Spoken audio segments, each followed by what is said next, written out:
Well, hi folks, and welcome into another edition of This Week in Pearl. I'm your host, Frank Hutton. Today we're going to have a very special guest, Kate Vance, who is the president of the Junior Auxiliary of Rankin County. It's a wonderful organization. She's going to come in and tell us about what they do and how you can actually help with all of the projects that they have going on. Also stand by because we're going to talk about what's going on in Pearl. And October is a very busy month. There's a lot going on in October, so you don't want to miss this episode. Watch it all the way to the end. We're going to step aside just for a second, and when we come back, we're going to be joined by Kate. So see you in just a second. Stay right there.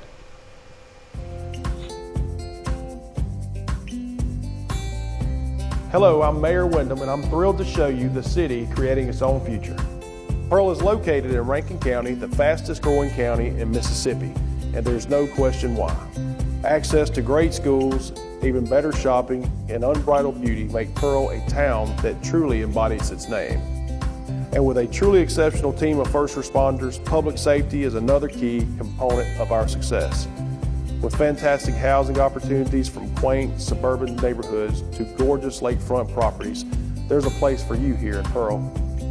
You can't beat the location. Right outside of Pearl is the crossroads of the South, where Interstate 20 meets Interstate 55. From here you can travel anywhere within the state or the country. Or you can choose to stay right here in Pearl to enjoy a Mississippi Braves baseball game or experience the small town atmosphere, community pride, and heart of the local residents. Welcome back, folks, to This Week in Pearl. Again, I'm your host, Frank Hutton, and I'm now joined by my special guest, Kate Vance. Hello, Kate. Hi, Welcome how are you in today? Welcome in today. Thank you. Glad to have you on This Week. And excited to talk about what you do. Well, one of the things that you do. So for those of you who don't know, Kate Vance is the president of the, let's see, I can say this right, the Junior Auxiliary of Rankin County. Yes, Did I get it right? You got it right. The Junior Auxiliary of Rankin County. And it's a wonderful organization. Thank you. And you're welcome to have you here. Thank you so so let's much. talk a little bit about that, about Sure. your organization. So the Junior Auxiliary of Rankin County was founded in the 1980s by a group of ladies here. Our branch of it, it's a shoot off of the National Auxiliary, which started in the Delta in 1930 and has grown to about 100 different chapters over 7 different states in the Southeast. And so we've been around again since the 1980s, and our goal is to help break the cycle of poverty with an emphasis on impacting the lives of children. That's a wonderful goal. Thank you. And it's definitely needed, right? I mean, that's your core mission. Because I was reading on your site, your core mission is caring hearts, helping hands, changing lives. Yes. And it's women only. It is. It's women only. So we have the adult version, basically, which is the Junior Auxiliary, but we also have a version called our Crown Club, which is for girls in 8th through 12th grades. Okay, And nice. so there's a younger version of us as well. And do y'all meet regularly? We do. Both groups meet once a month, separate times and locations. So the first Monday of every month, we meet at the storm shelter to have our meetings. Sure. So tell me, how did you get involved with them? So I was a teacher at Brandon High School working on getting my master's in counseling, and my mentor for my program was a member of Junior Auxiliary, and she was like, I think you would love this. I kind of stopped and think, because it's a 6-year commitment if you decide to do it. And I was like, let me think about it. And then I was like, yeah, let's do it. And then I've just come to love our mission and what we do, and getting in the trenches to help people. It's just become a passion of mine. And that's wonderful. I mean, so it's a 6-year commitment once you become a member. But you're also the president. Yes. So is that also the 6-year part too? That's included in that time. When you become the president, it's a 3-year commitment. And so because you're the vice president, the president, and then ex officio. And then ex officio, so it's a 3-year deal. Yes. Right. So I follow you. So you've been there how long?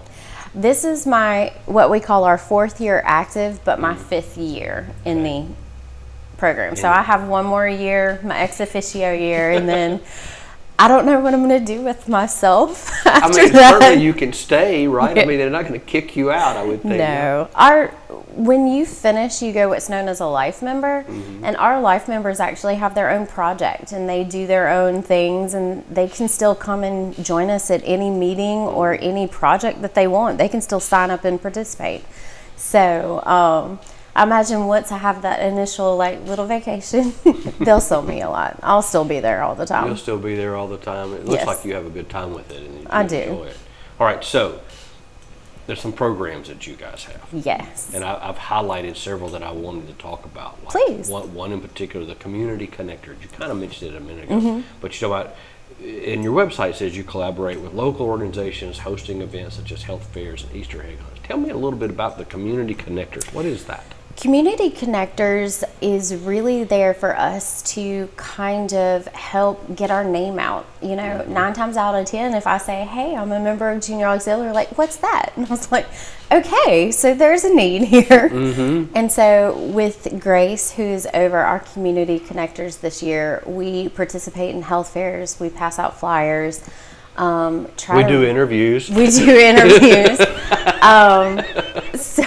But then we also will do things like come to different ribbon cuttings and things like that, just to be present in the community and really, let people know we're here to help.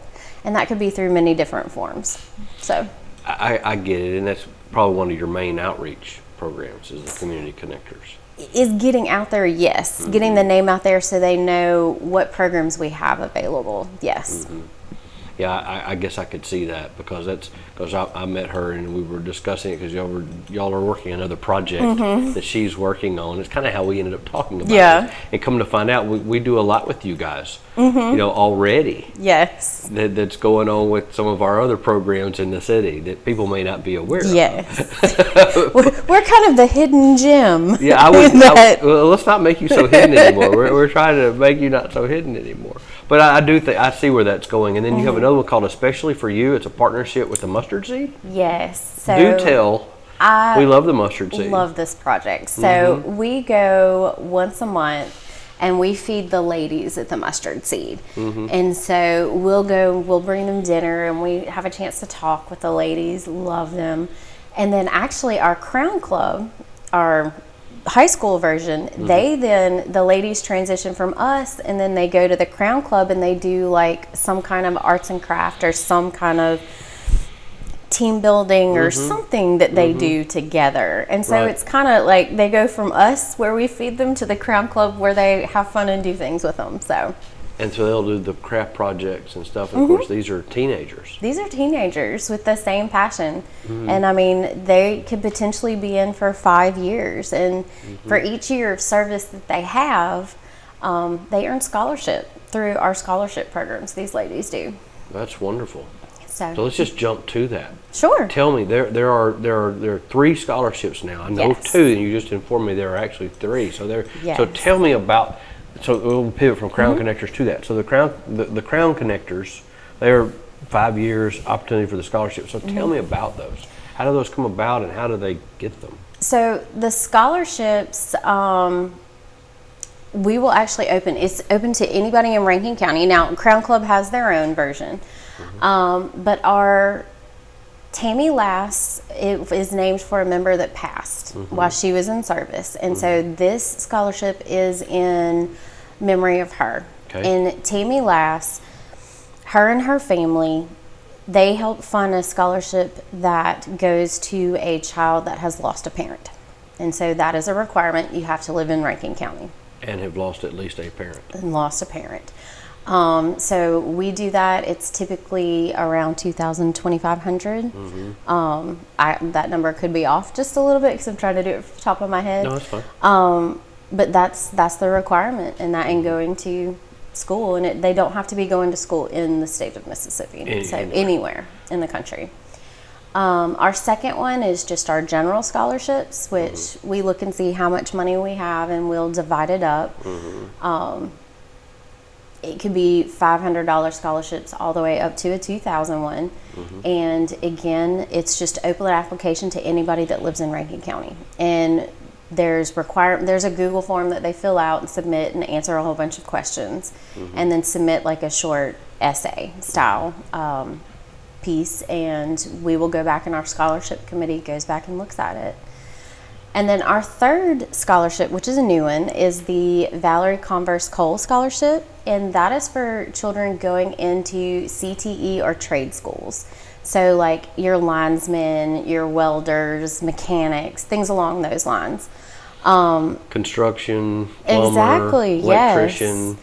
things we need. Yes, the Cole Foundation, who sponsors it, really saw that there was a need because there's not many scholarships for people going into CTE. And so this Cole Foundation donated that money to Junior Auxiliary to be in the name of Valerie Converse Cole. And that was their requirement for it, was it had to go to trades because there's really nothing out there for them. And it was a passion of the Cole Foundation. And so that's open to any person. Female, male, Doesn't matter. As long as they're a Rankin County resident. Has to be in, okay. Yes. Okay, and so the trade schools are needed. Yes. And we need to do more. You know, I can only speak for myself because I'm getting old. But when I was going to school, it was, you know, you still had shop class. You know, you still learned about saws and how to not cut your finger off, and you know, and those things. And of course, we don't do that anymore. I had to take home ec.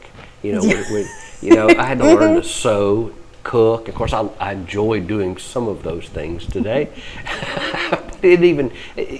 What happened to all of that? I don't mean to digress. We could. It was taken out when, I mean, it's like when we see the losing of like the music programs, the art programs, see that push towards the academics. So a lot of our schools, particularly, you know, I was a former teacher at Brandon High School. You're a teacher, right? You know, our ag department is fantastic, and those kids are still getting those skills, which is good, right? And you know, they can actually, that's actually one of the focuses you can do. You can do 4 years of ag and, you know, graduate with a career and technical high school diploma, and so you still see that. It's just in a different form now. I know, right? But I think we should. No, not to move off on that, but we need to have more of that conversation. Sure. We're going to have people in here. We're going to talk about Maybe another that. time. We're going to round table that more. We'll unpack that later. I promise. We will. We'll unpack that later. Okay, so wonderful thing. Tell me about reading is fundamental. Now, my research on this with you guys. So where I extrapolated was you promote literacy through reading programs, book accessibility, connecting incarcerated women with their children through reading. So there's a lot going on there. Let's just start with the first. What are the reading programs? Do you remember the old school like reading program, and then you got the pizza from Little Caesar, or not Little Caesars, from Pizza Hut? Well, back in the day, we just got at a boy or at a girl. We didn't get anything for it. Oh, no, we did. You had to fill out a form, and then you Remember, got I'm a old. free personal pizza. And so we've done that with it, and Okay. we the wonderful people at the Pizza Hut right there off Highway 18, they donated a whole bunch of personal pizzas. And Wonderful. we did that with children. Like, they had to turn in their little book log of what they did. And so the kids got personal pizzas. And so thank you so much to the Pizza Hut for helping us with that one. Then The book accessibility. So that's a library project, right? free little libraries. So tell us. A lot of the free little libraries all around Rankin County, we are actually the ones that stock the books in there if we see that there's a need. And so several members will just go and drive out to the libraries and double check that there's books in there. And then if not, they keep books in their car and they'll restock. Okay. So yeah. Wow. And then tell me about, how do we do this incarcerated women? How does that work? It's still a work in progress. It's new. And so the goal was that we would come in and have these women read stories, but then we kind of found out that we weren't allowed to record. And so we're still kind of like figuring out how we're going to do that exactly. So we don't know if it'll be a personalized thing that maybe the members come and read later and then send that with the book. We're just not quite sure yet exactly how that's going to.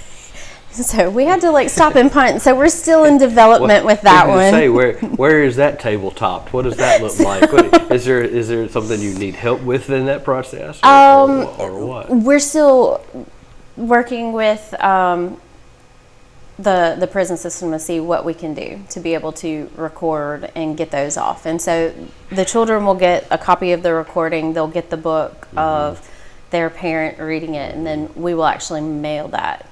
And so we did this last year. We didn't record last year, but we did. We went in, we got all these books. Parents came in and they wrote letters in there to their children, and we mailed them off to all over the state. So you're wanting to videotape them, I'm assuming. Yes. And We're just trying to figure out the logistics of it. You would think that they would not have an issue with that. You're not videotaping the facility. I'm not. I mean, I'm sure they have some type of rules and regulations for that, but again, we're trying to go through the process of all that right now. So I'm not. So if you can help with this project, I'm pointing out to our audience. If you can help them, make that happen. If you're someone who has the ability to, that'd be wonderful. Stroke a pen, make a phone call, something like that. If you're hearing it right now, they need a little bit of help getting this project accomplished. Sure. Oh, that would be really fun. Okay, so one that's really near and dear to your heart, that said is your project. Yes. Is Santa's Elves. Santa's Elves. So I have a younger sister that she's actually in the same grade as my daughter, and she is adopted out of foster care. And so I found out that if a foster child goes to a family member, they don't get the same assistance. They get the health, the medical, but they don't get any other assistance. Okay, so tragically, a child loses both parents, and they go to like an uncle or an aunt or a grandparent, something like that. They don't get. They don't get the same assistance. Because it's technically a family member. And so a lot of times, we were really blessed. Because my sister is technically my great niece on my stepdad's side. So she's related. We're family. Okay. So for us, we were really blessed that it didn't change much. But it really got me thinking, what about the families that were already struggling to begin with? And so Santa's Elves actually steps in and buys Christmas presents for those children that might not have a Christmas otherwise. And so last year we helped 26 children in Rankin County alone. Wow. So this year we raised just a little extra money, so we're hoping to have a little bit of a bigger impact this year. We also have a member, she was actually from Pearl, and she passed last year, and so we also have adopted her daughter as a permanent Santa's Elf until she graduates high school. So we add Riley in there too. Are there a lot of children that are in need like this? Yes, there are a lot of children that are in need like this. Like I said, there were 25 last year, and we won't know until probably mid-October when we get back in touch with Rankin County DHS. What is the normal age of these children, or the average age? Usually, probably we see lots of people in the 1 to 3, and then you'll see a lot of the older.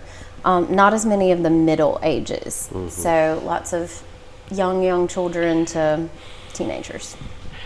Young kids losing parents. Yes. Or it could be that the state stepped in. It could be that the state stepped in and then they've gone to their grandmother. So it's not always a loss of life. It's any reason that the state would step in and take that child and then give it to a family member, we assist. And they just don't get the same benefits as if they went to foster care. They don't.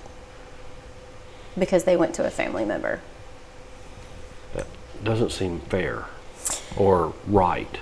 If we're going to do for one, why can't we do for the other that just happens to be blood related? I mean, that... Yeah, that would be a state issue and I know, how they right? But set I mean, it that up. just doesn't seem justifiable. A lot of those families You're are still- just I the mean, you're same still- amount in need. You're still putting the burden back on the family. Yes. And here again, if you could, this is something that needs to be tabletop. I'm learning something here. I'm learning something here because. Okay, help me out. Yeah. Okay, help me out. Sure. So y'all's common theme is helping children and Yes. women. And the more we're talking about this, you've got a child who either gets removed from a home, and let's just go with that. Sure. You have a child removed from the home because DHS says living conditions, whatever the cause may be. They've pulled them out and put them with, say, a grandparent.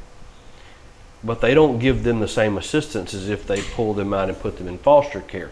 So my argument is, wait a minute. If the grandparent were able to take care of the situation in the first place, there would have not been a need to pull the child out. So you really haven't done anything other than just physically change the address of where the child is living, probably, or who's making decisions for the child. The situation is still the same. Well, You haven't really corrected anything. it could be that, maybe Am I missing something? maybe the parents didn't know. Like maybe it's been hidden. Well, I would think that grandma who has daughter or daughter-in-law sees the suffering is going to step in and help there, I would think. If they can't financially, what makes the DHS people think that all of a sudden just dropping the kid with them is going to change anything? That doesn't make Well, sense the family to me. member also has to choose to take that child in. Well, of course I would think So- they would. I'm sure there are those times that they don't. Yes. And I mean, they do get like the health insurance and things like that, Chips. Yes, and Medicaid. So the kids do get Medicaid. But it's the same like food, Yeah, everyday necessities. necessities that they don't get.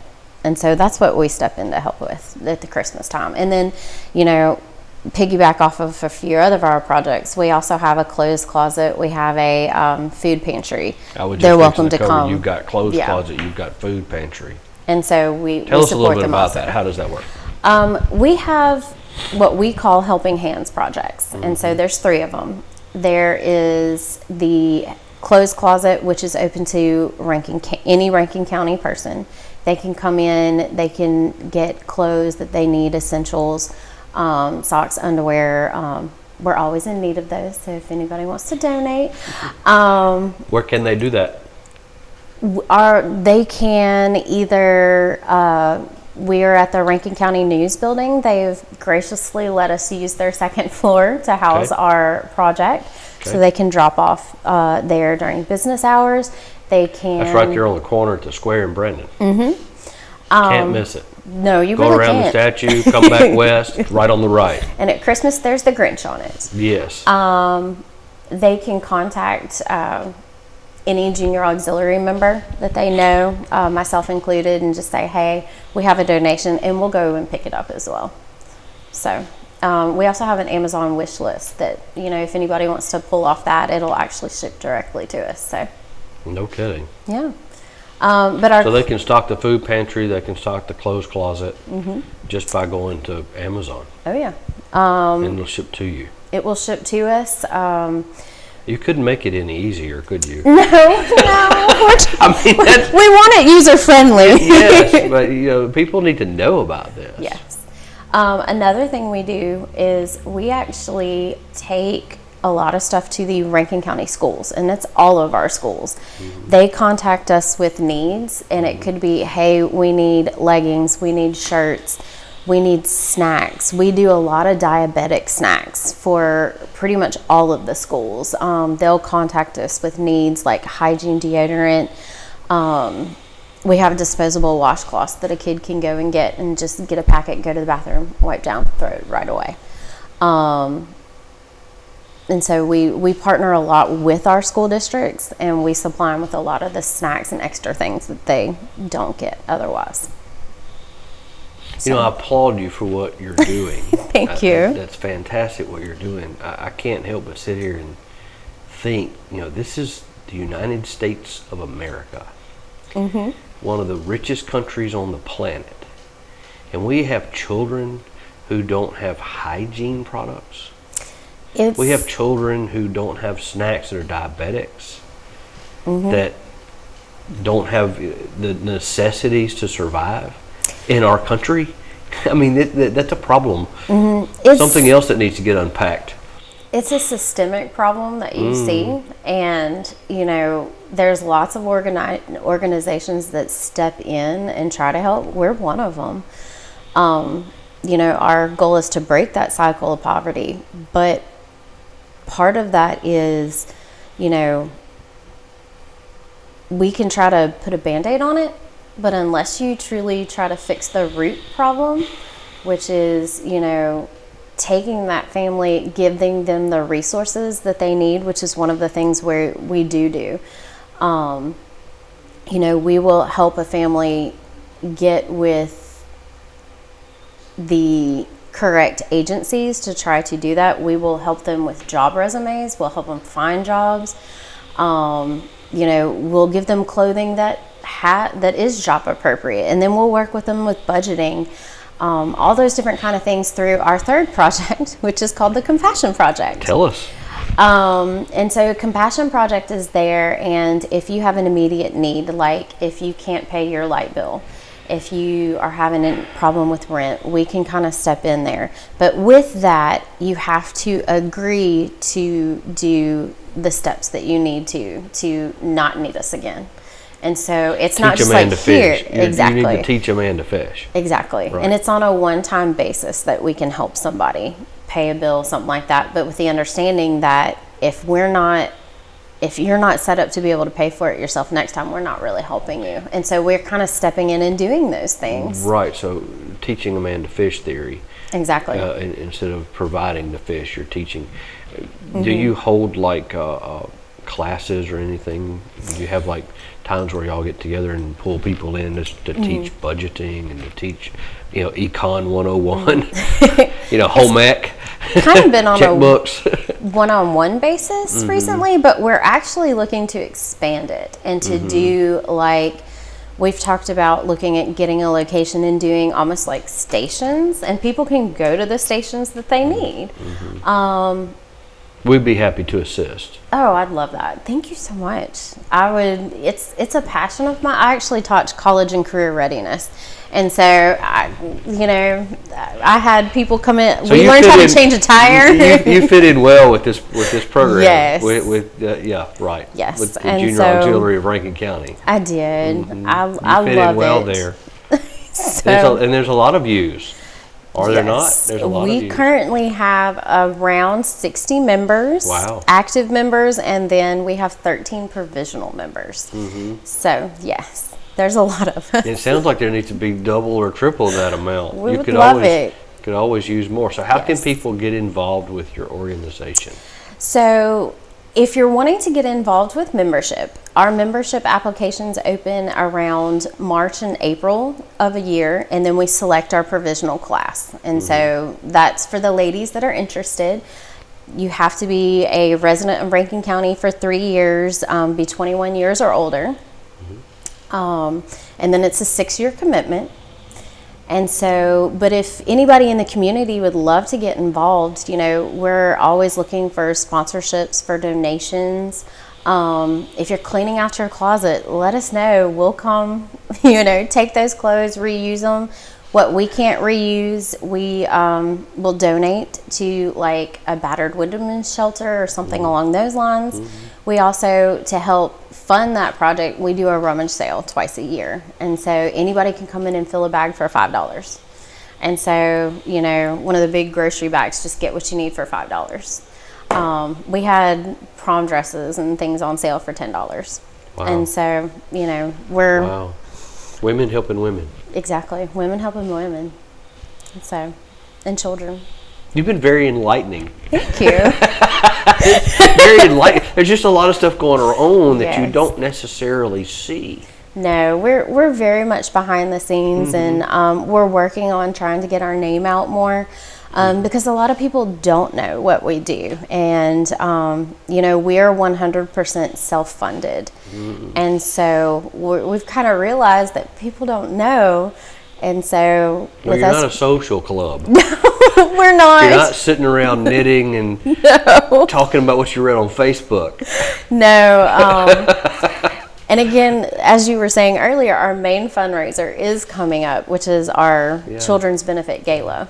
And so, you know, we're definitely looking for sponsorships and Well, people that to happens, come and what, in have February fun.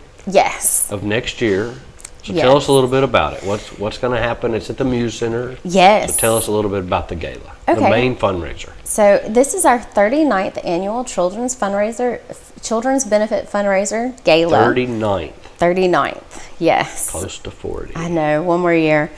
And so this year our theme is a night on Broadway with the Junior Auxiliary. And so we're going to have different local talent come and perform for us, different kind of show theme type things. The amazing Rita Brent is going to come and be our MC this year. And we're just going to have fun, you know, enjoy a night. It's a chance for us to have some fellowship with our community and, you know, show our community some of the things that we do, and in a fun, different kind of way. In a fun, different kind of way. Yeah. And of course, sponsors help pay for this. Yes. That's where you raise. So if you want to sponsor, then you get in Yes. touch with you. Yes, definitely. If you want to sponsor, you can definitely contact me. I'm one of the contact people for our gala.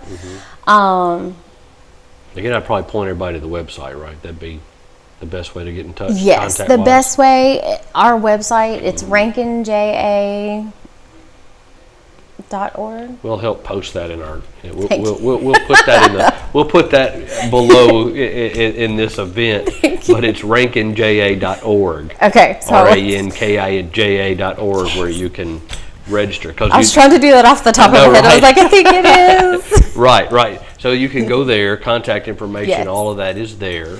It is, and just fill out the contact us Of course, section. obviously, if they want to drop something off, just go by the Rankin News. There's Yes. the square in Brandon. They'll be happy to take it upstairs for you. Let's see. They're big supporters, I'm sure. Then They are. obviously right. Marcus. Marcus Bowers, who owns the paper. Yes, his wife, Mary Carroll, was a Junior Auxiliary member, and so she was on the national level, a president. We also have Miss Linda Henderson, who is blessing, who still is very, but Mary Carroll and Linda are still very much involved. Big sponsor. Rankin County News sponsors us every single year for our gala. Couldn't do what we do without a lot of those people. So We're looking forward to that. I'm Y'all excited. do so much. We do. I mean, that's And we're still looking to grow. We're not done yet. As we see the needs of the people of Rankin County change, we adjust. And so, you know, we're looking to get a little bit more involved in a few local nursing homes, doing a few things here. You know, it's not children focused, but you know, it just makes us happy too. There's a need. There's a need. There's a need. Yeah. I know that's. We could tabletop a lot of stuff Okay. right here. We could talk about a lot of things because there's a need, and there's a need everywhere. There's There a need is. everywhere. I could say a lot more, but but I'm not. Kate, thank you so much Thank you. for at least helping our audience and everyone kind of know a little bit about what the Junior Auxiliary of Rankin County does. Well, thank you so much for letting me come, Frank. I appreciate it. Oh, this has been a fantastic conversation. I've enjoyed glad. it. So you guys don't run away. We're going to step aside just a second, but when we come back, we're going to talk about what else is going on in Pearl. Thanks again to Kate. We'll be right back.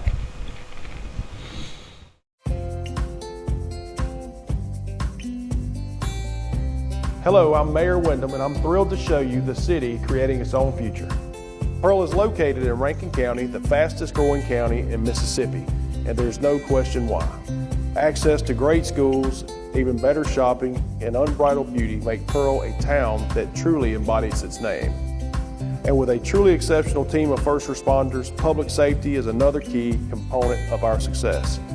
With fantastic housing opportunities from quaint suburban neighborhoods to gorgeous lakefront properties, there's a place for you here in Pearl. You can't beat the location. Right outside of Pearl is the crossroads of the South, where Interstate 20 meets Interstate 55. From here you can travel anywhere within the state or the country.